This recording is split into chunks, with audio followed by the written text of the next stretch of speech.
कोलकाता के Saint Xavier's की एक पूर्व असिस्टेंट प्रोफेसर हाल ही में खबरों में आ गई। पूर्व क्यों और क्या खबर, दोनों आपस में जुड़े हुए हैं। दरअसल सेंट जेवियर्स की इस महिला प्रोफेसर ने आरोप लगाया था कि उनके इंस्टाग्राम पर पोस्ट की गई एक फोटो के चलते उन्हें नौकरी छोड़ने के लिए मजबूर किया गया।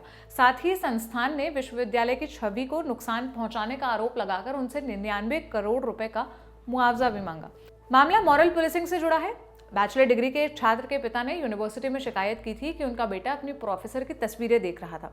पिता ने तस्वीरों को अश्लील बताया और अपनी शिकायत में लिखा था कि एक 18 साल के छात्र के लिए ये कतई अनुचित है कि वो अपनी प्रोफेसर को कम कपड़े पहने हुए देखे। इसके बाद कथित तौर पर यूनिवर्सिटी प्रशासन ने प्रोफेसर को समन जारी किया और उनसे इस्तीफा देने के लिए कहा। मामला सामने आने के बाद से ही प्रोफेसर लगातार अपना वर्जन, अपनी टिप्पणियां पब्लिक डोमेन में रख रही हैं। अपने पक्ष में तर्क दिए कि एक तो वो तस्वीरें तब की हैं जब उन्होंने यूनिवर्सिटी ज्वाइन भी नहीं की थी, और दूसरा ये कि उनका इंस्टाग्राम अकाउंट प्राइवेट है, यानी जब तक कोई उन्हें रिक्वेस्ट न भेजे कोई उनकी फोटोज देख नहीं सकता। हालांकि यूनिवर्सिटी ने तर्क को कोई खास तहरीर नहीं दी। 18 अगस्त को इसी महिला ने अंग्रेजी अखबार इंडियन एक्सप्रेस में एक ओपिनियन पीस लिखा। टाइटल है माई विच ट्रायल इन कोलकाता। इस पीस में उन्होंने शुरू से लेकर अभी तक की सारी घटनाओं के बारे में बताया है जो उनका वर्जन है। उन्होंने अपनी एजुकेशन और नौकरी लगने की यात्रा के बारे में बताया। कोलकाता के ही सेंट जेवियर्स कॉलेज से अंग्रेजी में बीए किया, फिर जावतपुर यूनिवर्सिटी से अंग्रेजी में एमए, फिर उन्होंने यूरोपीय यूनियन के एक प्रोग्राम के तहत फेलोशिप मिल गई तो 2015 में वो पीएचडी के लिए भारत से बाहर चली गई। 2020 में अपनी डॉक्टरेट पूरी की और कोरोना पैंडेमिक के दौरान वापस आई। कोरोना की वजह से हालत मुश्किल थे, पर्सनली और प्रोफेशनली दोनों तरह से। एक तरफ अपने आसपास के लोगों को जाते हुए देखना, दूसरी ओर ज़्यादातर शैक्षणिक संस्थाओं में भर्ती रोक दी गई थी। उन्होंने लिखा है, कुछ महीनों के संघर्ष के बाद कोलकाता के एक निजी विश्वविद्यालय में कॉन्ट्रैक्चुअल बेसिस पर नौकरी मिली, विजिटिंग लेक्चरर के तौर पर, और कुछ बेहतर नहीं था तो मैं ही ज्वाइन कर लिया। फिर मई 2021 के आसपास मुझे हैदराबाद में एक यूनिवर्सिटी से नौकरी का प्रस्ताव मिला। परमानेंट पोस्ट थी, लेकिन ये नौकरी लेना मतलब कोलकाता छोड़ना, और डेल्टा वायरस की आमद और पापा की मेडिकल कंडीशन की वजह से कोलकाता में छोड़ना नहीं चाहती थी। कोलकाता छोड़ना मेरे लिए बड़ा मुश्किल था। तभी मुझे कोलकाता की सेंट जेवियर्स यूनिवर्सिटी में असिस्टेंट प्रोफेसर की पोजीशन का इश्तिहार दिखा। जून 2021 में अप्लाई किया और कुछ ही समय बाद इंटरव्यू हो गया। इंटरव्यू के 3 ही दिन के बाद उन्हें सेलेक्ट कर लिया गया। उन्होंने लिखा कि ये उनके लिए बहुत अच्छा मौका था, फुल टाइम नौकरी और माता पिता के साथ रहना। 9 अगस्त 2021 को सेंट जेवियर्स यूनिवर्सिटी के अंग्रेजी विभाग में उन्होंने बतौर असिस्टेंट प्रोफेसर ज्वाइन किया।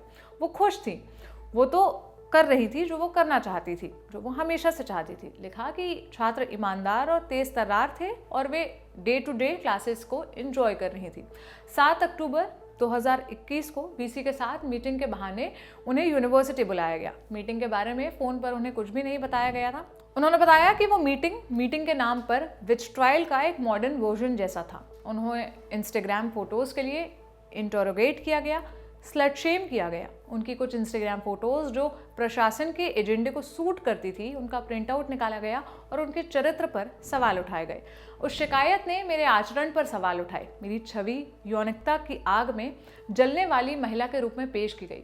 इसमें मेरे शरीर पर, मेरे अधिकार पर सवाल उठाए गए और मेरी पहचान को घटाकर एक सेक्स ऑब्जेक्ट के तौर पर पेश किया गया, जिसके चलते पितृसत्ता की नैतिकता मुझ पर थोपी गई।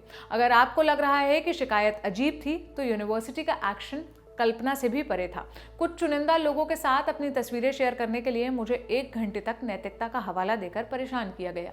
इतना ही नहीं, मुझे अपना इस्तीफा देने के लिए मजबूर किया गया, और इस पूरे मामले में 5 महिलाओं की उत्साहपूर्ण भागीदारी ने मुझे वाकई अपमानित किया है, दर्द पहुंचाया है। मुझे धमकी भी दी गई कि अगर मैंने स्वेच्छा से इस्तीफा नहीं लिखा तो मेरे खिलाफ एक आपराधिक मामला दर्ज किया जाएगा।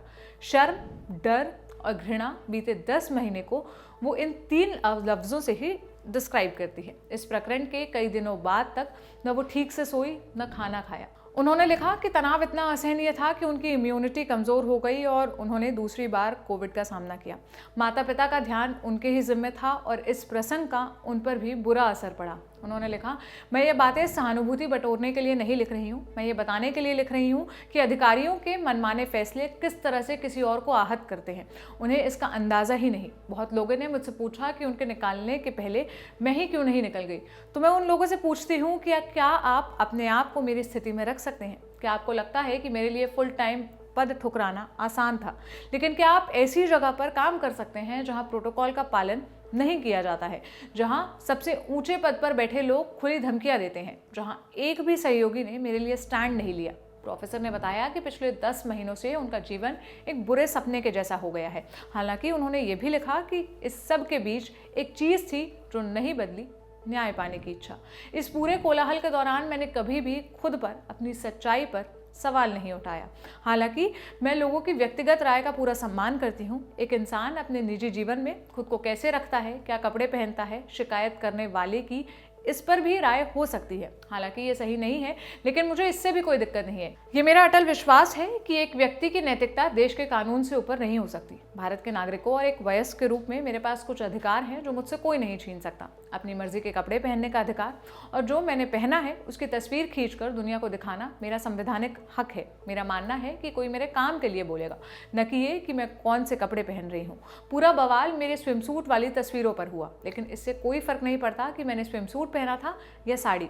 कपड़े नैतिकता के टैग के साथ नहीं आते, न उन्हें पहनने वाले के मूल्यों के बारे में बताते हैं। मैं अपनी शारीरिक और नारीवादी एजेंसी के लिए लड़ रही हूँ। जो मेरे साथ हुआ वो किसी और के साथ ना हो। हालांकि उन्होंने कहा कि उन्हें अंदाज़ा नहीं था कि उनकी कहानी को इतना अटेंशन मिलेगा। वो कहती हैं कि वो अपनी स्वायत्ता, अपने अधिकार और अपनी गरिमा के लिए ये लड़ाई जारी रखेंगी। महिला ने यूनिवर्सिटी अधिकारियों के खिलाफ कलकत्ता हाईकोर्ट में केस लड़ने का फैसला किया है। आपके लिए ये खबर लिखी थी मेरे साथी सोम ने। मेरा नाम है सोनल। महिलाओं से जुड़ी, उनकी सुरक्षा से जुड़ी तमाम खबरों के लिए देखते रहिए ऑर्डिनरी। शुक्रिया।